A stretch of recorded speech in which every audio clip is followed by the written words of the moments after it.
On January 21st, 2008, a routine medical procedure left Mallory Weggemann paralyzed from her waist down.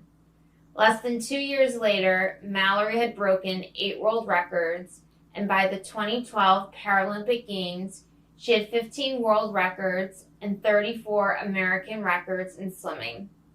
2 years later, a devastating fall severely damaged her left arm, yet Mallory refused to give up.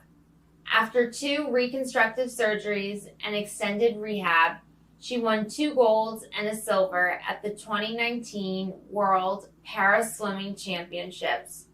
And perhaps most significantly, she found confidence, independence, and persevering love as she walked down the aisle on her wedding day. Mallory's extraordinary resilience and uncompromising commitment to excellence are rooted in her resolve, perseverance, and sheer grit. In her memoir, Limitless, Mallory shares the lessons she learned by pushing past every obstacle, expectation, and limitation that stood in her way. You've been a competitive swimmer since you were 7 years old. What does swimming mean to you, and what type of, the passion you have for the sport? Yeah, I started swimming when I was 7 purely because my 2 older sisters were competitive swimmers. And as the baby of 3 girls, it was kind of natural that I just kept going to practices and sitting in the stands and watching them and standing, around the pool deck at swim meets. And so when I got a little bit older, I kind of figured like, why not swim myself? And so initially competing when I was a kid really stemmed from just the fact that it's what my older sisters did. And so I kind of followed in their footsteps, but it quickly became something that I realized I loved. I loved the community of it. I loved the freedom that water gives you. And that's always been a big thing. And I feel so fortunate that I built such a strong relationship with the sport as an age group swimmer when I was a kid and then through my teenage years, because ultimately that's what allowed me to entertain the idea of going back to the water when I was 19 years old, right after my paralysis. Right. No, absolutely. Yeah, I mean, we'll get into it. I mean, exercise and swimming brings a lot of meaning to somebody's life. Just from a physical, mental like standpoint. We'll get into this, but um, yeah, absolutely. So when did you decide that you wanted to compete at a professional level with swimming? Honestly, it's not something before my paralysis that I ever thought I would do. I started swimming, like I said, competitively when I was 7, and then I swam through high school. I was varsity all 4 years. I was captain senior year, but I wasn't a D1 scholarship track athlete. I kind of thought after high school swimming, I would be done and it would just be a hobby that I would kind of go back to in my lifetime, but finish the chapter of competing. And when I was paralyzed and then I got back in the water, I kind of became addicted to the black line. It was my place to heal and it was my place to grieve and find a path forward after my injury. And in a lot of ways, every day I went to that pool and I chased the clock because it was kind of my way of fighting back against the idea that if you live with a physical disability, you are physically incapable of doing something. And I was like, well, if I can get faster every time I get in the water, then I must not be all that physically incapable. And so I really leaned on the water and the sport of swimming for that after my injury. And it became pretty clear, I would say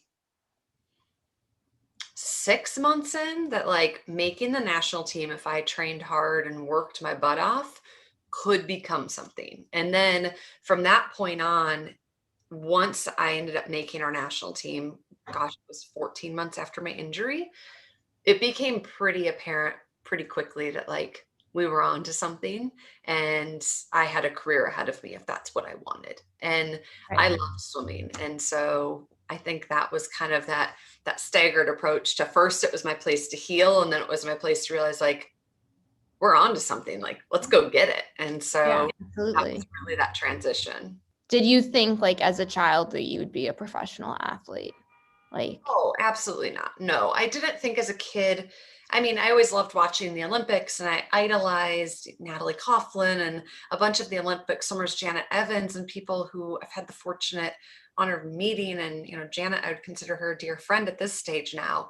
But as a kid, I I was competitive, but I was never the kid that showed up at the pool like, I'm going to be the next Olympian. mhm, That was not my goal. And so that was a big transition after my paralysis. And it's actually really neat to look back at it. I mean, I didn't even make it to high school state when I was a swimmer in high school. I swam at sections, I placed at sections, but I never went to state. I was never all state. And in 2017, I was inducted into our Swimming Hall of Fame in the state of Minnesota. And it's just surreal to see how much it has changed. Um, but yet, how much stays the same. I mean, at the end of the day, I go to the pool every day still because I love it. mhm. And when I was a kid, I went to the pool every day because I loved it. And so, while certain circumstances have changed in that time, and obviously I'm a much better swimmer now. I mean, Of I'm course. swimming to defend world records at this point. Right. And when I was a teenager, I was swimming because I loved it and it was fun and I loved my team. And I never even made it to state. So a lot has changed, but I just love the sport so much. And I think that's one of the cool things that's just remained so steady through this. Yeah, no, absolutely. Because not every athlete, even if, or just person in general, enjoys, what they're doing. They do it because it's something that they can do, or, it's something that whatever makes good money or whatever the case is. And I'm talking just about like professions in general. I'm not just talking about sports.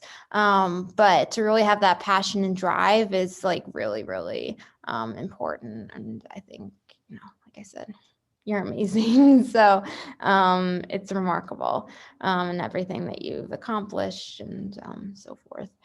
So in 2008, you went to receive your third and final epidural injection to treat your back pain caused by prosthetic neurological or neurology. Can you share with us a little bit about like what happened, and then after getting the injection? Yeah, so I graduated high school in June of 2007, and I was doing a gap year at home. I was looking at out of state universities because I was looking at going into journalism. And I decided because I had had some health battles, I was like, you know what, I'll just stay put, do a year of community college, get some of my generals out of the way, and then I'll transfer out of state. And I was getting my third and final epidural injection for back pain. It was January 21st, 2008, Martin Luther King Jr. Day. So I had the day off from class. And, I mean, I walked in that day and I never walked out. It was really actually kind of unfortunately quite that simple. And that was really hard to come to terms with. I mean, you don't go into something that routine thinking that paralysis is something that can come out of it. Right. And when I was paralyzed, I had no idea what life was going to look like. I mean, like I said, I thought I was going to go home that afternoon and go back to class Tuesday morning. And instead, I was admitted to the hospital and I came home 6 weeks later in a wheelchair. And there was a big learning curve with that. And I think just trying to figure out what did life moving forward look like and kind of just relearning things. I mean, the silly little things you don't think twice about on any given day that takes all the energy in the world when you no longer have function or feeling in over half your body. And so, that was a big learning curve. And I think just mentally and emotionally as well, allowing myself to grieve that and find a way to move through it so I could move forward, knowing that moving on is not an option because it'll forever be a part of me. Mhm. So it was challenging, but Yeah. 13 years later, it's crazy. Here we Yeah. are. Exactly. So did you, I mean, ever like think, um, before like what your swimming career would look like before your accident, your paralysis, that that's not accident, but what caused your paralysis? Paralysis? Yeah, like I said, no, when I graduated high school, I thought I was done competing. I loved the sport. I knew I would always go back to it as a hobby and just for a form of exercise, but I didn't think I would compete again. And so when I got back in the water 2.5 months after my injury, it was really eye-opening to realize like how much swimming was still ingrained in me and how much I just had the itch and the itch to race again. And, I still remember that first race back. It was Memorial Day weekend in 2008. I mean, I was paralyzed January 21st. It's not that much time. Mhm. And I couldn't go off a starting block yet. I was still just kind of pushing out the side of the pool in the water. I was racing kids who were a decade younger than I was. And but it didn't matter because I was back to doing something I loved. And so it was really interesting how much that passion was reinvigorated after my injury. And I think that's just because a lot got put into perspective after my paralysis. Right. And so, and like, I guess as we talk about your paralysis, has, swimming, allowed you to adjust to your paralysis in addition to obviously giving you a newfound meaning in life? I think it gave me more than anything, swimming gave me the mental strength to face it and the mental strength to understand that it's okay to have pride in saying that, I am an individual who lives with a disability and I don't need to me, I don't need to sugarcoat that. It's a part of my identity, just like I have blonde hair, or I'm a wife, or I'm a sister, or I'm a daughter. But at the same time, swimming allowed me to realize living with a disability and being disabled are two different things. Mhm. And I am not disabled by my disability. And I think that's the power that sport gave me because it was something that early on, of course, I didn't know what I didn't know. I went from, being just an able-bodied 18-year-old kid who is walking around this world her whole life and then all of a sudden was using four wheels to get around. Mhm. And that was a really drastic change. And so I had my own unconscious biases towards disability when I was injured because I didn't know what I didn't know.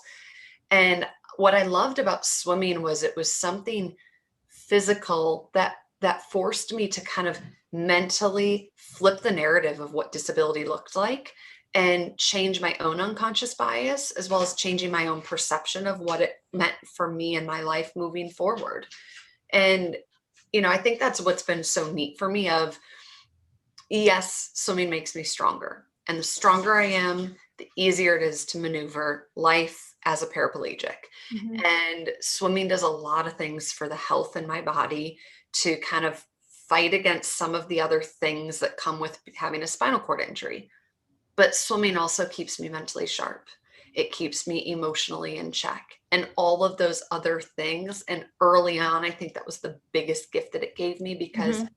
it allowed me to realize like if I can adapt getting in a pool and swimming over a black line without being able to use my legs and kick, why can't I adapt driving again? Why can't I adapt all these other things that I wanted to do again in my life that I hadn't figured out how to do yet?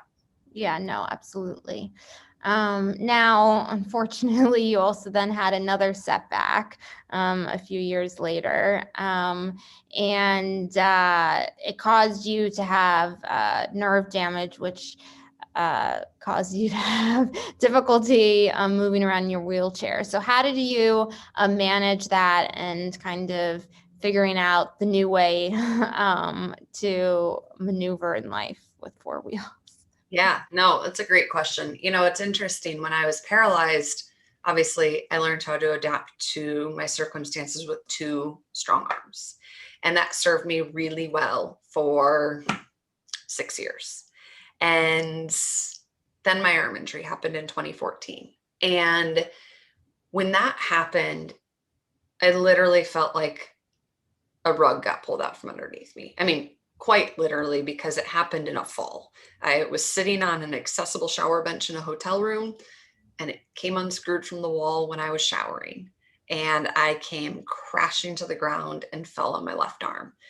And everything changed during that time because, early on, I couldn't wheel myself. I was struggling with figuring out like, okay, now what do I do for like getting dressed when I don't have control of my legs or my lower core? And now I don't have great control of my left arm, and I rely on that. Mhm. And it was a really big adjustment. For a few years, I wasn't driving. I mean, I essentially like had to relearn everything again, but it was 10 times harder because one of the things that I used to adapt the first time I didn't have anymore. And it also opened emotional scars. I mean, I think that's kind of how this goes, right? Like life's challenges, when we face new ones, they kind of emotionally compound on top of each other and they bring up old scars, and that's tough. And so when my arm injury happened, it was definitely challenging, but I really leaned on my community, and I have incredible people in my life. And I didn't know, like, was I going to have to retire as an athlete? Would I still be able to compete? Did I have enough time between then and Rio to make a comeback? What did that look like? What did my quality of life look like? Like, so many questions. And I just realized ultimately, I've done this once before. I know how to do it. Mhm. I have an incredible community around me. I have two extremely loving parents, two incredible sisters. And then at that point, I had the addition of my now husband, who was then my boyfriend. And, you know, I knew I had the foundation, and I knew I had that support. And I think that made it easier, but I'm also still human. And it was honestly, it was probably harder than being paralyzed was, because it was like every scar got opened with it. Of course. And it's just unfortunate that you had another like setback. I mean, so are there any pre-swimming rituals that you do more so, I guess, before you're competing in a race that kind of just help you to calm down, or just, even have that like, mental like calmness and stability? Yeah. For me, music is a huge piece of it. And it's interesting because I like feeling in control before a race. And I think that's a mindset. You obviously can never control everything, but you can control what you can control. Um, and so I go in, and it's like, I like to feel calm and collected, but I love pressure. Like, the more pressure, the better. I love that feeling of being in the ready room and being like, now's my chance to go Mhm. put it all on the line. Right. And so when I listen to music, when I refer to the ready room, it's where we stage for 20 minutes before a race. I listen to music that like jazzes me up. Like, things, whether it's motivating lyrics or just like a really good beat, but something that kind of gets me in that like it's go time mindset. Mhm. Granted, in the morning of a race, before I get to the pool, as like I get my day going, I have to stay somewhat calm, because if I get too ramped up too early, I just waste all my energy. Right.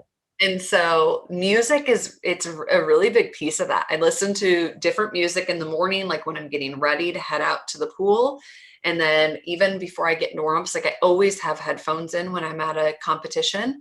And the type of music changes the closer we get to race time. And by the time we get to race time, it's like all bets are off. Let's do this. And so music has been a really big piece of that. And I love it. I just think there's something for me that's so grounding in that, and lets me kind of get lost in my own thoughts or ditch them if I need to. And so that's been my go-to my entire career. It's amazing. Yeah, no, music is great. So you were married, or you are married, but you and your husband, Jeremy Schneider, were married in December of 2016. What was it like to accomplish something amazing and actually walk down the aisle, to him, and, basically kiss and, pronounce, the person, whatever, whoever was, whether it be a rabbi, whether it be, priest, or a minister, pronounce you man and wife. That must have been absolutely incredible. Yeah, when we got married in 2016, I was so excited for that journey. Ever since my paralysis in 2008, I had wanted to find a way to walk down the aisle. And, with medical advances and advances in prosthetics and orthotics, I knew there was a way. I didn't know how it would happen, but I knew there was a way nonetheless. And when I was injured, my dad was with me. He actually was in the room when my injury happened. And so he was the last person to see me walk. And I'm really close with my dad. And I knew that I wanted to be able to walk down the aisle with him someday. And when Jay and I got engaged, we started working on like, okay, let's figure out the timing of the wedding to give me time to work with my PTs and figure out how are we going to actually make this work. And so we decided to get married after the Rio 2016 games. And for those 3 months between Rio and our wedding, Jay and I would go down to the Mayo Clinic, which is like an hour and a half from our home, 3 days a week for 90-minute appointments. And it was like this whole series of working in my leg braces, which were custom carbon fiber braces that go from underneath my foot all the way up to my hip. And then they connect like in between my legs, kind of up in the groin, and like an A-frame that's spring loaded. And so there was the technicalities of just getting that to work. But then the technicalities of, okay, if I'm in a wedding dress and I can't see my feet, but I also can't feel my feet, how do I know where my feet are? So like we went through practicing with mirrors and practicing in a zero gravity machine to practicing with pants, like just yoga pants on so I could see my feet, to then practicing with like a petticoat skirt on to mimic what my wedding dress would be. And ultimately I wanted to be able to link arms with my dad. And so then we had to practice with one forearm crutch on one side and like dad on the other, and timing our steps so my balance wouldn't get messed up. And it was a really neat process. I was exhausted, Right. but practice for it was really cool. And, when our wedding came, for me, it was like, I didn't need to walk to feel beautiful. And it wasn't about that. I think it was just about me wanting to be able to choose how I wanted to do it and not feel like because this one thing happened on this day all those years ago, that was an automatic no-go for me. And, Jay and I met when I was in my wheelchair. Like he didn't know me walking. And so to him, he didn't care how I got down the aisle. He just wanted to get married. Right. And so that day was really special. I mean, it took me 5 minutes to walk 75 feet. So it's slow, but I stood at the altar with him during our ceremony, and we got to stand and look eye to eye, which is such a gift when you're used to sitting. And then him and I got to walk down the aisle together after we were pronounced husband and wife. And we got to do our first dance that night together. And I got to do the father-daughter dance standing with my dad. And it was really beautiful. And I'm so glad we did it. It was exhausting. I mean, I ditched my leg braces after our dances and went and put on my sitting dress and got back in my wheelchair, which was such a breath of fresh air, because then I knew I could, have a blast and tear up the dance floor for the rest of the night and hanging out with our friends and family and guests. But for me, that was a really special moment to be able to share with my dad, and then ultimately to be able to share with Jay. Yeah, no, it's amazing. You guys are adorable together. I have seen the video that was posted of, I think it was just like an overview of your wedding, and just, being married to him, and, him being accepting of you and so forth. It's adorable. So I have seen it. Anyways, no, it's wonderful. It's a beautiful story. Absolutely. So you stayed on your website. We all have the ability to change the world. It's obviously a powerful statement. What made you want to share this, your inspirational story with others, and, become a motivational speaker, which ultimately led to your book that's coming out called Limitless: The Power of Hope and Resilience to Overcome Circumstances? Yeah, so growing up, my dad told my sisters and I every night, "You're the best. You can make a difference and you can change the world." So I've heard those words my entire life. And I think there's something so powerful in them, in knowing that we all have the ability, through our own craft and our own stories, to make a difference in our corner of the world. And if we all collectively are doing that, that ultimately does change the world.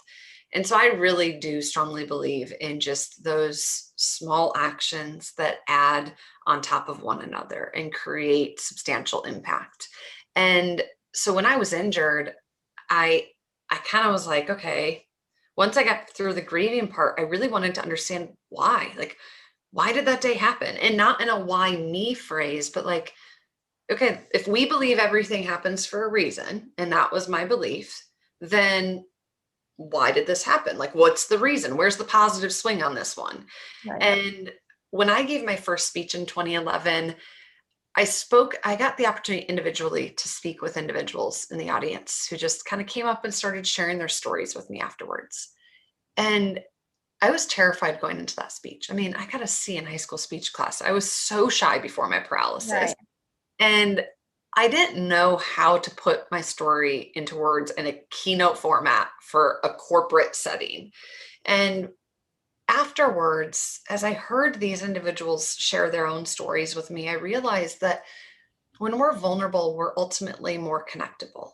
And maybe me finding the strength and courage to honor my journey and share it with others in a way that can empower them to honor their own, maybe that's the answer to the why.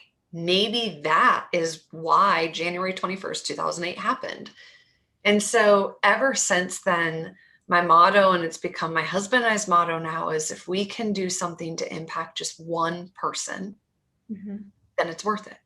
And so speaking has fit into that. And we constantly, in everything we do, challenge ourselves to go back to our why. And whether it be my speaking career, whether it be with Limitless and the writing process and how I chose to articulate my story throughout those pages, whether it be through our production company and the stories we tell there, it really comes back to why. Why are we doing what we're doing? And I strongly believe we all have the ability to make an impact and to change our world in some way, shape, or form. And so I think for me, that's what it all comes back to.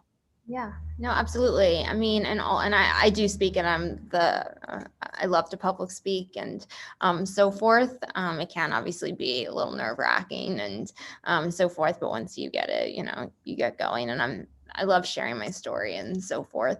But, I mean, obviously ours is different, but like, if you think about it, like everyone has something. Like, this world isn't perfect. There's obviously reasons why certain things happen. And, obviously, for instance, and you can figure out like, oh, unfortunately this happened, but now I'm here. Like you said, like you want to impact other people and, kind of use your injury, as a gift. But, like I said, everyone has something, unfortunately. And for those, including yourself and me and, Jeremy or Jay, and like, because everyone has something, as long as you keep going, you're going to have a better life and be a happier person. So, yeah, no, it's remarkable. So, now we'll just kind of wrap up. But what is one practical piece of advice that you would give to other people who have injuries or disabilities and want to get into sports or swimming? Yeah, I think first of all, my biggest piece of advice it goes for anyone, but especially individuals who are facing something that sets them apart, that makes them different in some way. I think that regardless of what your aspirations are, it's really important to remember that other people's reflection of who you are and what they deem your capabilities to be are not a reflection of what you're actually capable of. They're a reflection of those individuals' insecurities. And I say that because as an individual with a disability, it is so easy to give weight to the words of a stranger in a grocery store, or weight to the words of somebody who's sitting on their computer behind a keyboard and putting out a nasty comment.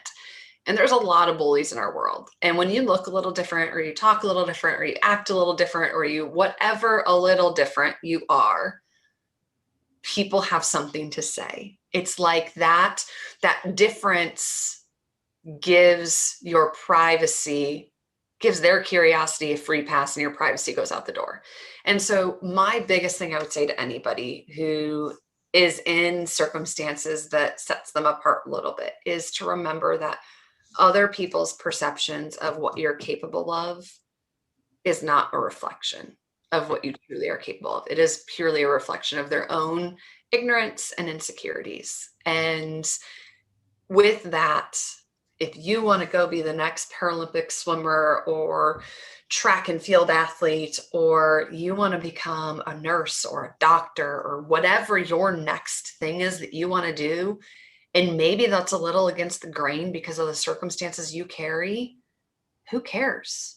Like, literally, who cares? Go do it, because there's a first person for everything. And who says you can't be first? Mm-hmm. And I think that that's so empowering, because when you live with a disability or chronic health or anything of that nature, society is really quick to say you can't. And I just encourage you to not let that stop you, and to not let that be the thing that demotivates you, because we can. I mean, our community is so rich in talent, and I think it's worth showing off and letting ourselves dream and have ambitions. So, I mean, if you want to go be a swimmer though, go for it. It's an incredible sport. But whatever it is that you want to do, even outside of that, I think just knowing that instead of listening to the you can't and allowing that to change into an I can't, let yourself say, why not? Right. Amen to that. That's like wonderful advice. Some of the best advice I've seen and or heard, and I interview so many people. So, well, this was lovely.